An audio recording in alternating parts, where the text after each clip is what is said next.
Hi everyone, welcome to block 12. This is our last block. I have opened my kit and I've followed the cutting instructions and I've cut all of my fabric, my background, and my prints for block 12.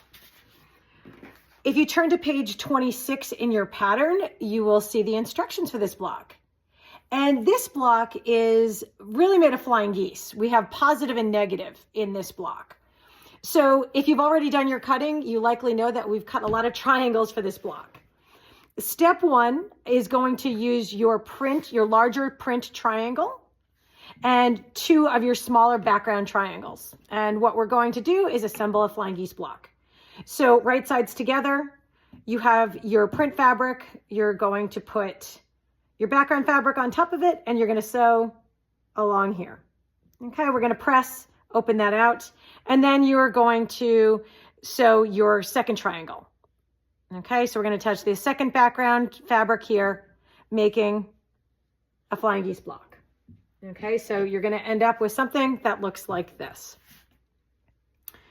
So once you've sewn all of these, you want to trim them following the instructions listed on page 26 of the book. So you're going to trim to the dimensions that are mentioned in the book. To trim them, again, we did this last month.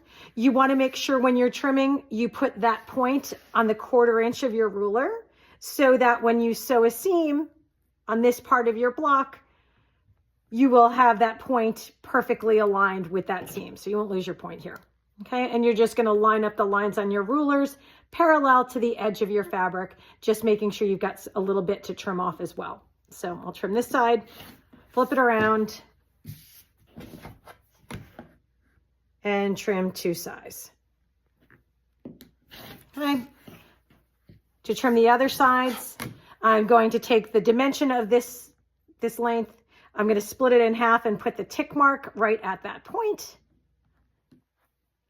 And again, trim the edges to trim my flying geese block to size. Okay, so you're going to want to do this for all 4 of your print fabrics. Each print fabric should create 1 flying geese block. Okay, so let's move on to step 2. Step 2 is the same process, except the opposite fabric positions. So in this case, I've already started this one, but I have my background fabric as my large triangle, and then I'm going to have my print fabrics as the 2 triangles that are going to be the outer points of the flying geese block. So again, you line up your triangle with this edge, sew and press, and then I'll go and attach this corner, again putting right sides together, sew on this line, and press again. Just as it was with the other block, we need to trim these down to the size listed in the pattern. So I'm going to line up my 1/4 inch right on my point, make sure that my ruler is pretty much parallel to the edge of my fabric over here so it doesn't get wonky. Trim.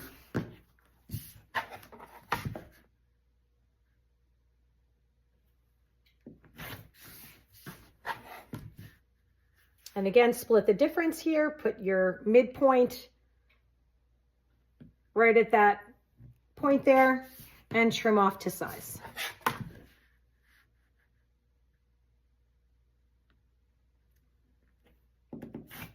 Okay, so you'll make 4 of these, again, 1 with each of the background prints.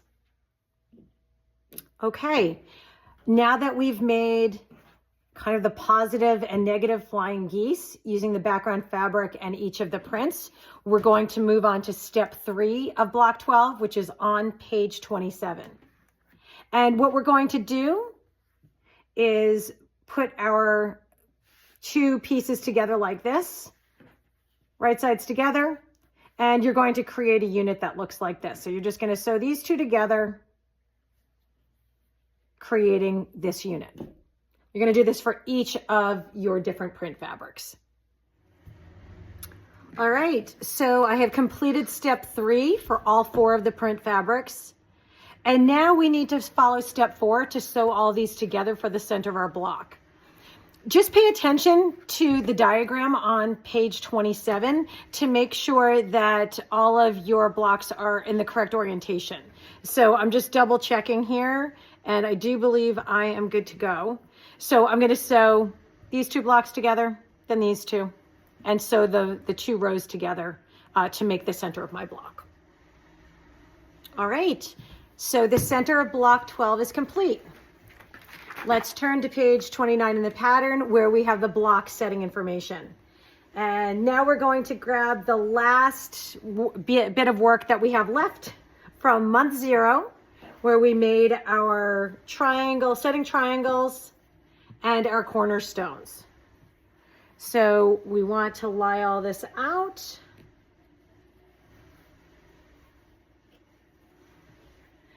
And then using those triangles that act as the corners of our star, or the points of our star,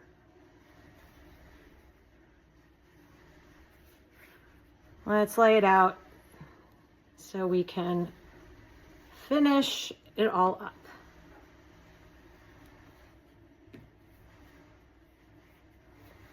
Okay, so you'll start off by completing what I'm calling fancy flying geese here. Again, the instructions are on page 29 of the pattern.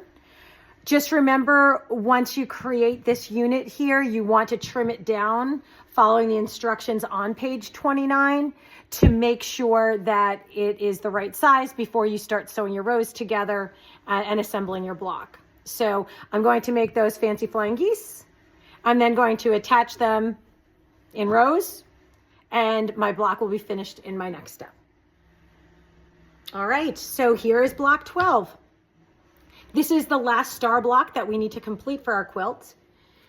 Don't forget to do your braided flying geese block as well. The instructions for that are on page 30 and 31 of your pattern. Or if you're using the paper piecing method, you can follow the instructions in that paper piecing pattern. More to come on the sashing that you will also receive this month, as well as the borders. Thank you so much for participating. I hope you've enjoyed this project.